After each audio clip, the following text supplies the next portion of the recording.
Следуваат минути за редовната рубрика Моje здравје, во која што ќе разговараме на тема од офталмологијата. Всушност, темата денеска ќе ни биде амблиопија или слабовидост, или кај народот позната како мрзливост на очите.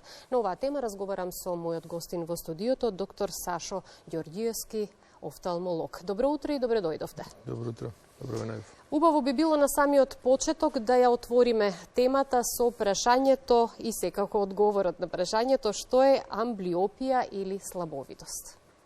Амблиопија, слабовидост или кај народот попозната како мрзливо око, тоа е една состојба која што може да се дефинира како неможност да се добие добар вид на очите или на едното око со било каква корективна метода. Тука спајаат најчесто наочарите или контактните леќи. Оваа состојба најчесто го погаѓа едното око, иако имаме исклучоци, може во мал процент на случаите да се јави и на обете очи. Состојба која што доколку не се открие навреме, останува така за жал цел живот, односно пациентот е едноставно хендикепиран со едното или со обете очи. Најчеста појава е кај децата, кои што доколку не се приметат на време и доколку не се рехабилитира овој вид, останува така цел живот.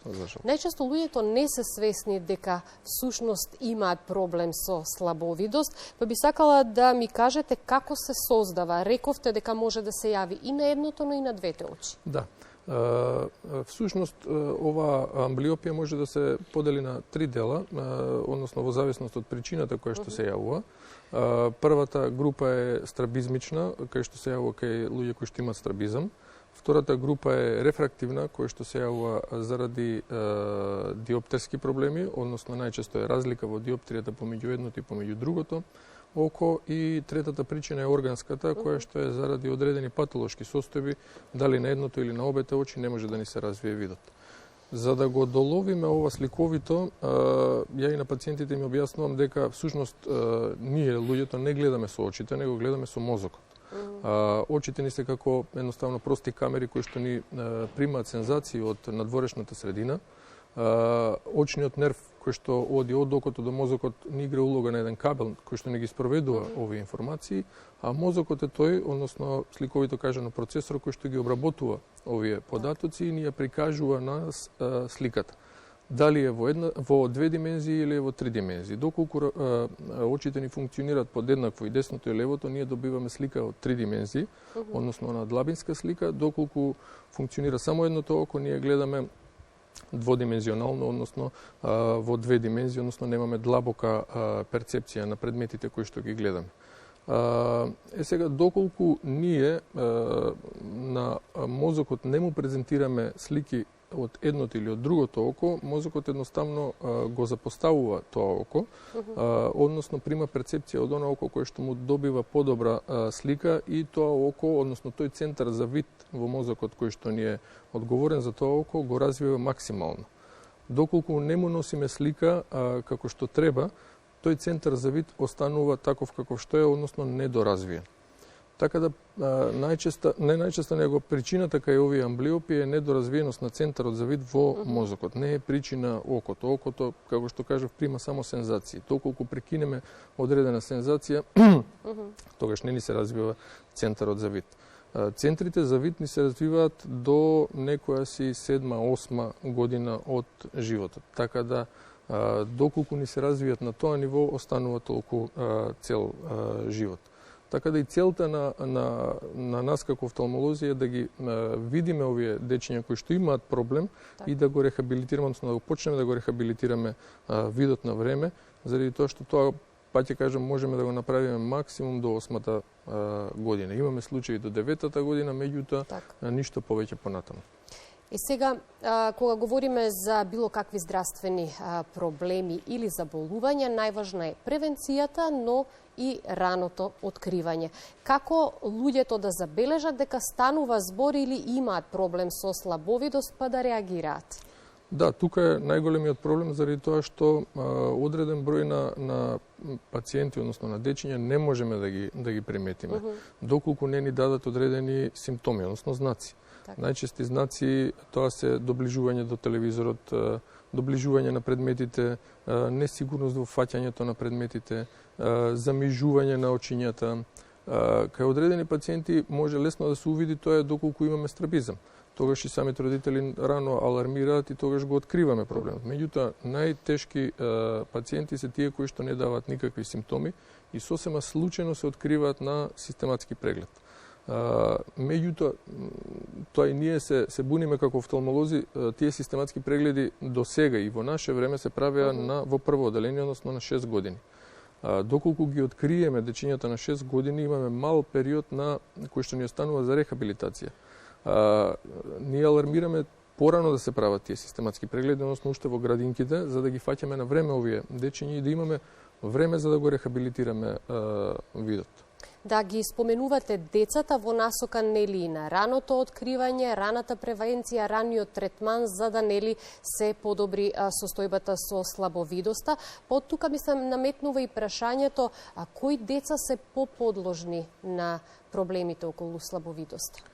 Најчесто нема правило, меѓутоа почесто се... Дали може да говориме за ризик фактори? Да, ризик фактори, значи, има одредени, меѓутоа не се тие 100% ризик фактори. Тука спајат предвремено родените дечиња кои што биле во инкубатор, потоа дечиња кои што имат фамилиарна анамнеза, односно некој од родителите имал ваков проблем и тоа се најчестите, да кажеме, пациенти, кој што во фамилијата, доколку имал некој родител исто, мрзливо око, во голем процент се префрла на дечињата. И сега вие споменавте дека колку порано се открие, порано се третира, се подобрува состојбата, но ајде директно да одговориме на прашањето, се лечи ли ваквата состојба? Да, повторно ќе се вратам доколку порано се открие. Заради тоа што нашиот мозок е пластичен, односно неоформен до нашата 7-8 година. Така да до тогаш може да ги развиеме тие центри за вид, само доколку правилно се лекува оваа состојба. Кој ќе биде вашиот совет, првенствено до родителите, меѓутоа и генерално до гледачите, затоа што слабовидоста не е поврзана генерално со најмладата возраст, било која возраст може да биде подложна на слабовидост? Слабовидост или амблиопија, да, може да биде подложна, било која возраст, со тоа што сме имале пациенти на повозрастни, да кажеме, се јавува оваа слабовидост, меѓутоа не во толкав степен и не во толкав процент како кај дечињата. Кај дечињата, значи, па ќе кажем, доколку го развиеме центарот ќе добиеме максимум, доколку не можеме да добиеме овакво максимум од видот на окото кое што го третираме. Препорака е да се носат дечињата што порано на преглед, на еден офталмолошки преглед, доколку имаат проблем или доколку им алармираат или педиатрите или на систематски преглед, доколку се открие, да се веднаш донесе на офталмолошки преглед.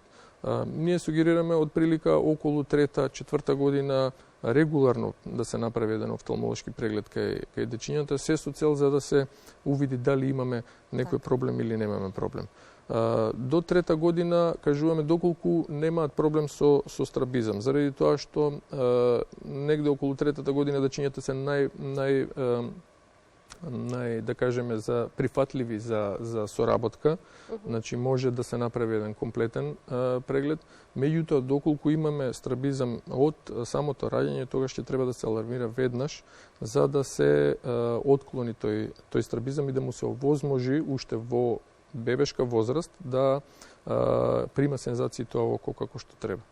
Морам да ве прашам дали овој модерен и напреден начин на живење се повеќе негативно влијае врз офталмолошките заболувања, ќе ни пренесете како резултат на вашата пракса, во смисол на тоа дека редовно и често употребуваме електронски уреди со кои што ги реализираме секојдневните обврски. Дали станува збор за компјутер, лаптоп, мобилни телефони, сето тоа е дел од нашето секојдневие. Многу често се фаќаме задлабочени пред екранот на некој електронски уред. Колку тоа негативно влие врз очите? Секако дека влие, и тоа во различна возраст различно влие. Причина за слабовидост или амблиопија не. Значи, директно може да кажеме дека не се причина, меѓутоа, причина се за појава на рана диоптрија кај децата. И тоа она минусна диоптрија која што знае да ни расте. Зашто? Заради тоа што нашето око не е навикнато на близина. Нашето око е навикнато на далечина, односно да прима сензации од далечина. Так.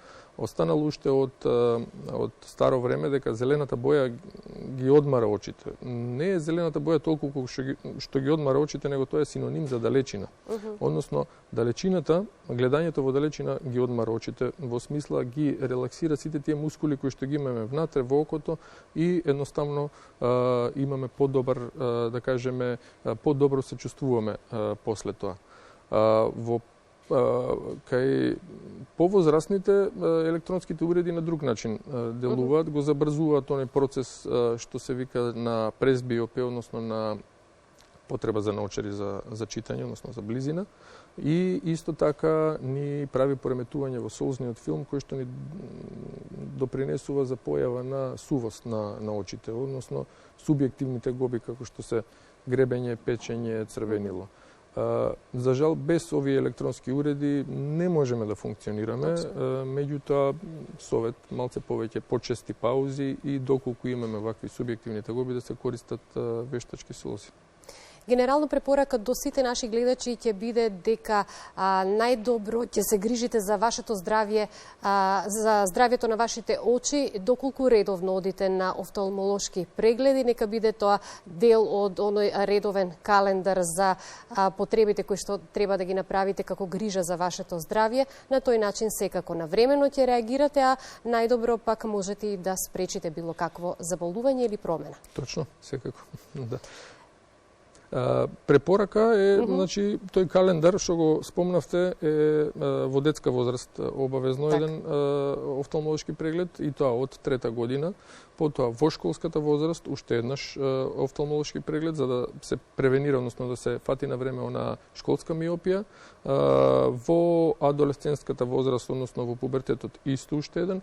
Потоа веќе се разредуваат тие прегледи во смисла на повторен преглед доколку немаме причина околу 40-та година.